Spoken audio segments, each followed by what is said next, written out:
Today, we are examining wrath, which is arguably the most immediately destructive vice on the list.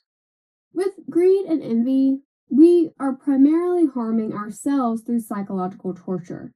And with lust and pride, we're creating long-term problems that might not be obvious right away. But wrath often destroys things immediately. Relationships end in a single outburst, and careers collapse from one angry email. And the worst part is that after the anger passes, when we're calm and can see clearly, we realize that the thing we destroyed was not worth destroying, and the person that we inevitably hurt didn't deserve it. So let's examine what the philosophers discovered about anger and wrath, because their insights might prevent us from burning down something that we will regret losing. Seneca wrote more extensively about anger than any other ancient thinker, and his core insight was that anger is simply a form of temporary madness. When someone is angry, they are not thinking clearly. Their rational facilities are completely offline. They might say things that they don't mean, make decisions that they wouldn't make otherwise, and act in ways that contradict our values.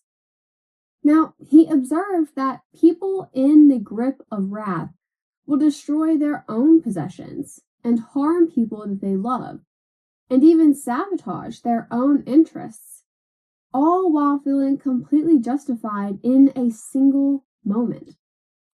The mechanism he identified is that wrath promises you that it is serving your interests, that you are defending yourself or asserting your dignity, but wrath does none of those things.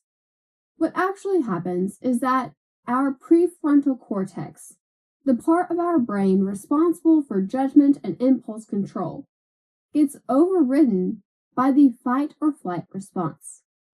Modern neuroscience has confirmed what we observed over 2,000 years ago. When we are in a state of rage, we literally cannot think clearly. Blood flow redirects away from the reasoning centers of our brain toward the parts that evolved to help us fight or flee from physical threats. The problem is that most modern situations that trigger anger are not actually physical threats, but instead our brain treats them as if they are. Now, Seneca used the metaphor of fire. Once anger catches, it spreads rapidly and consumes everything around it. And by the time we realize what's happening, the damage is already done. And there is no thinking our way out of anger once we're in it, because anger disables our ability to think. And this is why Seneca argued that the only solution to anger is prevention and catching it before it fully ignites, because once we're in the grip, we have lost control. But not all philosophers agreed that anger was entirely bad. Aristotle argued that anger could be virtuous when it's directed at the right things, in the right amount, at the right time, and towards the right people. He thought that never getting angry at injustice or wrongdoing made us servile and too passive. The person who witnesses genuine wrong and feels no anger at all has something wrong with them.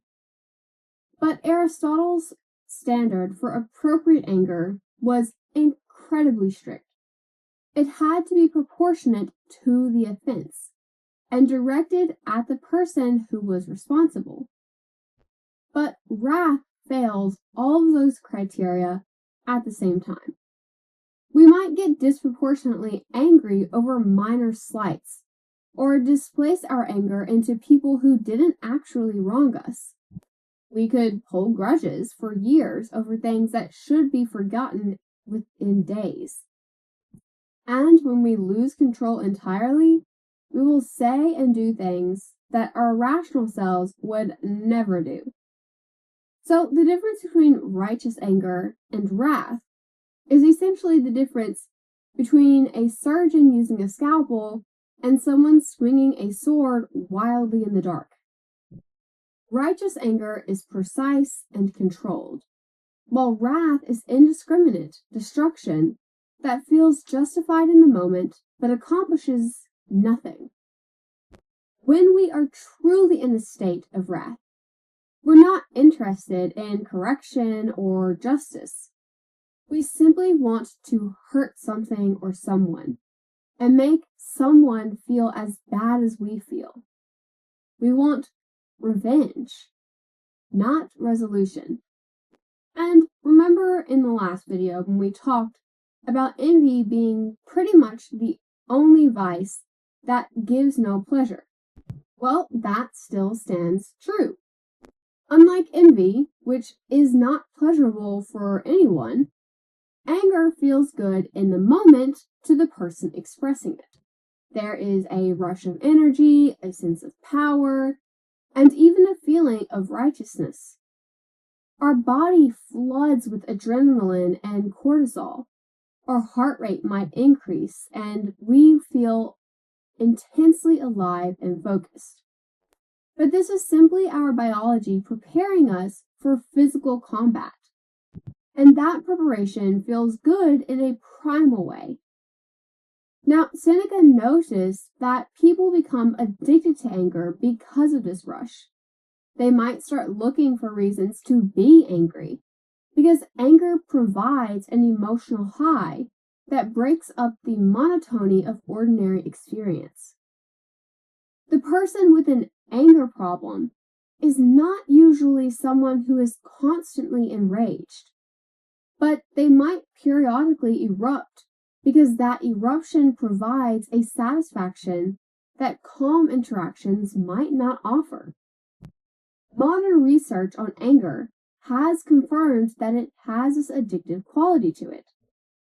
People who frequently express anger show patterns similar to other behavioral addictions, where they need increasingly intense provocations to achieve the same emotional release.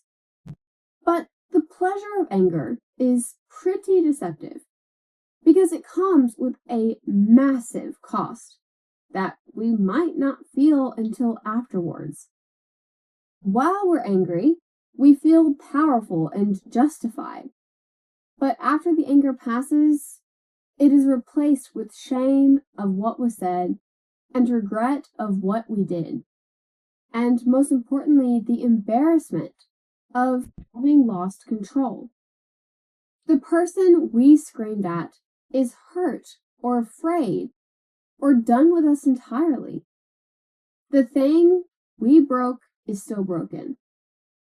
And we're left trying to repair damage that often cannot be repaired, all for a few minutes of feeling righteously powerful. So, getting angry serves no true purpose, brings no true pleasure, and only hurts you in the long run. So, taking time to pause between stimuli and response can be the difference between living a life full of happiness and loved ones versus a life of being perpetually lonely and pushing away everybody that truly cares about us. So, with that said, thank you guys so much for watching, and the next video will be our last video of this series. So, if y'all have any other ideas for another series, or you simply want me to keep making independent videos, be sure to comment down below. And don't forget to like, comment, and subscribe, and I'll see y'all next time.